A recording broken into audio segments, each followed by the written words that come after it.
Hi guys, James at RampantLionReviews again for you today with another beer review. We're going to head over to the Netherlands once again. I've still got a couple of Dutch beers that I just need to review for you, but this one is from Utrecht in the Netherlands. So we're going to visit Brouwerij De Leckere and have a taste of the Naughty Stout, which should be quite an interesting beer. This is an organic brewery, so it's my very first organic Dutch beer, but I'm sure it'll be good nonetheless. As I've found with all the Dutch beers that I've reviewed for you, they all tend to be really good, and it's such a shame that the Dutch beer is kind of overshadowed a little bit by the Belgian beer being right next door. So it's actually quite hard for us to get a hold of the various different Dutch beers, but they are just as good as the Belgian ones in my opinion. And it's quite interesting because you seem to get a combination of Belgian styles and also American styles in the Netherlands, so it's quite cool in that regard to pick up some of the beers from over there.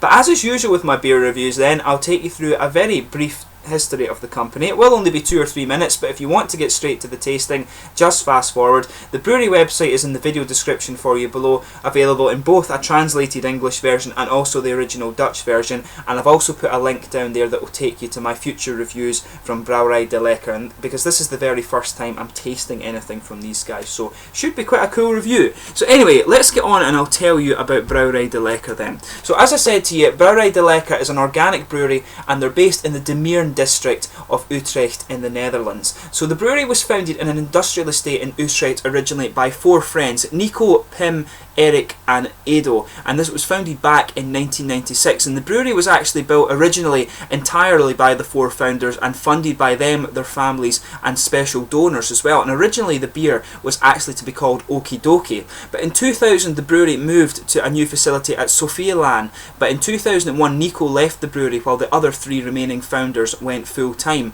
But the brewery unfortunately almost went bankrupt in 2002, and this was due to the moving premises, and they lost a lot of customers during the downtime that it was taking them to do this. But at this time Pim and Edo left the brewery, leaving Eric in charge, and he decided to call it quits initially, but soon he received help from Bert de Ruya, Ronald King, who were both bar owners, and also Bert Arenaerde, who was a label maker. But later in 2002 though, the company finally did close and Eric resigned as head of the brewery. However, the brewery was actually saved. It was taken over by Wilfred van Schalik, who was a liquor store owner, and also Bert Jan de Rooij, who was the sales manager of the brewery as well. He'd been a sales manager for other companies previously, but they were also joined by Jan Wolfs, who is a former crane driver but also a very experienced head brewer. And the brewery underwent another change of management in 2004 when it was taken over by Tjeerd de Vries and Justus Kos, who actually installed a new corporate responsibility policy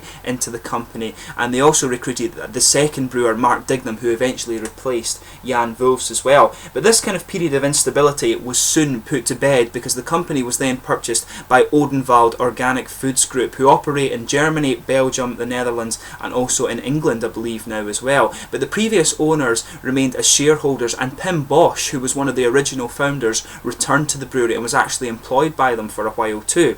But over the next few years the brewery worked on expanding their capacity, and the turnover of the brewery remains strong, so it's quite good to see that a kind of novel concept in the Netherlands, if you like, has actually remained strong. I think these guys might be the only fully organic craft brewery in the Netherlands. I'm not sure about that, so please don't hold me to account on that one, but I think it's quite a novel idea, and it's the only organic beer I've come across from the Netherlands so far. But all of the beers, as I said to you, are organic, and the hops come from certified organic farmers in the German Hallertau region. The malt comes from a German company called Weissheimer, who certify all their foods to ensure that they are organic, and all beers are brewed using the same yeast strain which is maintained at the brewery. So yeah, quite a cool one. They do have quite a few different beers, so as I say, go and check out the brewery website below and you will get a list of all of them. This one is a special beer, so it's not listed on the website anymore, but the regular range includes the Turkoots, they have the Pilsner beer, Witte Vroven, which I believe is a Belgian wit, Gulden Krane, which is a blonde beer,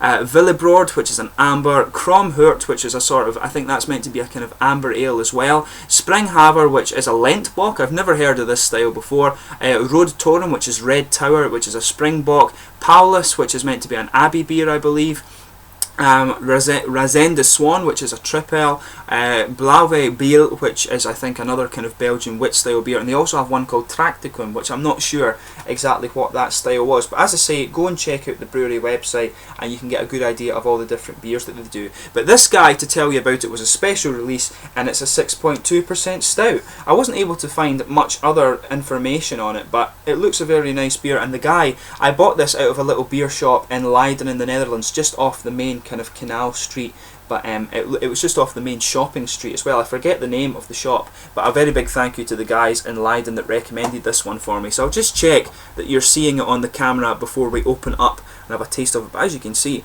the Brouwerij De Leckere artwork is actually quite cool, and this is the sort of standard artwork you will see on all of their beers. They're all just different colours and things like that, but it took me a little while to figure out what it said on the bottom, but it is actually called Naughty Stout, and you can see the Brouwerij De Leckere symbol just here in the sort of bronzy gold colour. But it does say a few things in the back on Dutch. I think it says Naughty Stout is a brutal beer, bitter toffee with it's kind of bitter toffee stout. It's saying some chocolate and some, it's almost like a bit like a barley wine, some of the fruit characteristics of barley wine. I speak a little bit of German, but my Dutch, I have no idea about Dutch. I always feel bad when you go to the Netherlands and the Dutch speak such good English and then I can't speak a word of their language, so I always feel sorry for that. But let's get this beer open and we'll crack on with the tasting here. So this one is a 6.2% stout. As you can see, just a nice little bit of a smoky opening there, and it's coming out a very nice sort of dark black colour, sort of ebony colour if you like. Just give it a wee bit of an aggressive pour and get a nice head on it there. So you can see it's come out nicely. You can maybe get a bit of a better idea of what the De Leckere symbol is here. That's the bottle cap that was on this beer. So yeah, let's actually crack on with this beer and see how we get on. So as you can see, it's poured a nice kind of rosewoody ebony colour. I think that's a fair way to describe it. It's not transparent at all. If I put my fingers behind it, you can see there that you can't see through it at all. There is a little bit of kind of browny coloured sediment there, and the beer had just about a quarter of a finger of a kind of frothy off-white cream coloured head. It looks really nice actually. So yeah, looks really nice beer. So let's have a look at the aroma on this one then. Smells like a typical stout beer, but actually smells quite sweet. You can smell the kind of caramel malts coming out of this one. I want to say there's a little bit of vanilla in there too, but it's a nice slightly roasted malt character that's kind of underpinning this one. Just a little bit of coffee, you can pick that up in the nose, but there's a good bit of sweet caramel on top of it and a little bit of chocolate too. It actually smells like kind of a milky chocolate, if that makes sense, but probably a little bit of dark cocoa in there too. But you've got some bready and kind of yeasty elements too. And there is a bit of the dark kind of red fruit. It's actually a kind of plummy and sort of figgy note that you're getting from the fruits in this one. But I do want to say there's a nice vanilla in there. So it has all the elements that you would expect of a stout beer. Some nice chocolate, a little bit of coffee, some vanilla, some sweet caramel, and a little bit of red fruit as well, and some bready and yeasty characteristics too. But it looks and smells very nice. So without further ado, let's actually get cracking into this guy. So this is the Naughty Stout from Brouwerij De Leckere in De Meeren, Utrecht in the Netherlands. Slanje.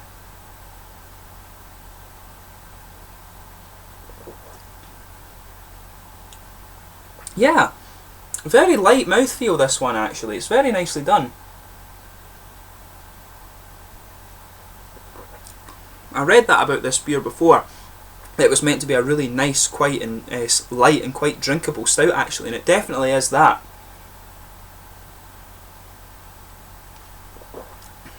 So it's actually much like the aroma. You've got a nice dark coffee malt that just lingers in the flavour there, and that kind of underpins the whole beer if you like. Then you've just got this kind of sweeter character above it. There's a little bit of kind of sweet, it's almost like the kind of fruity sweetness that you actually get from dark chocolate, that sort of cocoa fruity sweetness. You've got a little bit of bitter character actually going around the edge of the tongue. It does actually have a good bit of dryness in the mouthfeel, this one.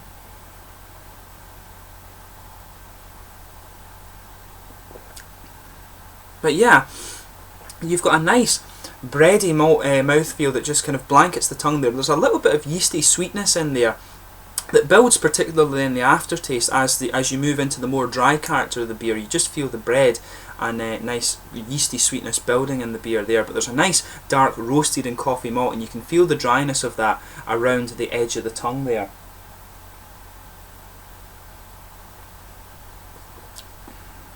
There is a nice little bit of perhaps treacle or molasses, as they would call it in America, a kind of nice dark licoricey kind of flavour in there too, but it's quite subdued actually. You really have to search for that on your palate. As I say, the palate, it's just a kind of blanket of nice light bread and slightly yeasty character there, and on top of that you've got a little bit of caramel. I do want to say there is a little bit of a vanilla kind of sweetness to this beer too, but it's mainly a coffee bitterness that's lingering throughout the flavour of this beer.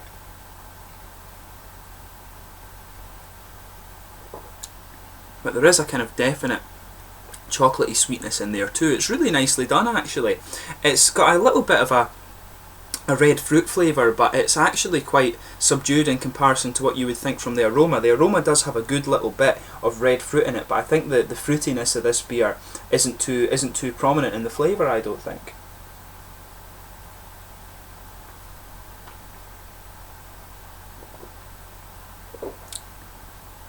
No, well actually no. Take back what I said there a minute ago. You do get just this little oily bubble if you wash the beer around your mouth a little bit, which is a good technique if you're wanting to taste the beer properly. Just take a sip, wash it around your mouth, and that lets your mouth completely adjust to the beer. But you're getting a little bit of you get this little oily bubble that just moves towards the front of your tongue, and you do get a little bit of a kind of figgy, and there is a bit of plum or raisin sharpness to the beer too. It's the fruity esters that give you the kind of red fruit flavours, and I do think there is just a little bit of a kind of plum and raisin sharpness to it, but I think it's a good figgy sort of red fruity flavour, and you do get that just in the oily part of the mouthfeel that just moves towards the front of the tongue there. But around the edges you've actually got quite a bit of dry hop character, and I want to say that that's a typical characteristic of Hallertau hops if that's what's being used in this beer. It has just a little bit of grassiness to it as well, which is quite interesting, but there's a good bit of dryness in this beer character, if you like, but there's a bit of maybe earthy hop around there too. You get a nice kind of earthy, grassy mouthfeel from the Hallertau hops, but it doesn't taste. What's interesting about this beer to me is that it doesn't taste a little bit like the we have the Black Isle brewery in Scotland that is an organic brewery, and it's quite well known. But this has a kind of very typical mouthfeel, and the organic German beers that I tried before had a very kind of minerally mouthfeel to them. But this beer really doesn't have that, but perhaps the kind of characteristic of the organic beer is that it is a bit lighter in the mouthfeel. But yeah, there is a good bit of hoppy dryness around this one. I want to say just maybe a touch of earthy character around the back of the tongue. Then it is, I want to say, just a little bit grassy around the edges. It doesn't have as big an earthy character as sometimes you would expect from a stout, but regardless, it's a very, very nice flavoured beer. So it's got all the elements you would expect from a stout, but it's actually a lot lighter than some of the ones you're going to come across. So in terms of the mouthfeel of this one, as I say, it's quite a light-bodied beer. The carbonation is really quite low on it, I would say, but it's got a nice malty sweetness, and it's actually got a good bitterness to this one as well. So it's a very interesting beer. The water in this one is actually quite interesting. It's got a nice wet mouthfeel, and I do like a stout like that.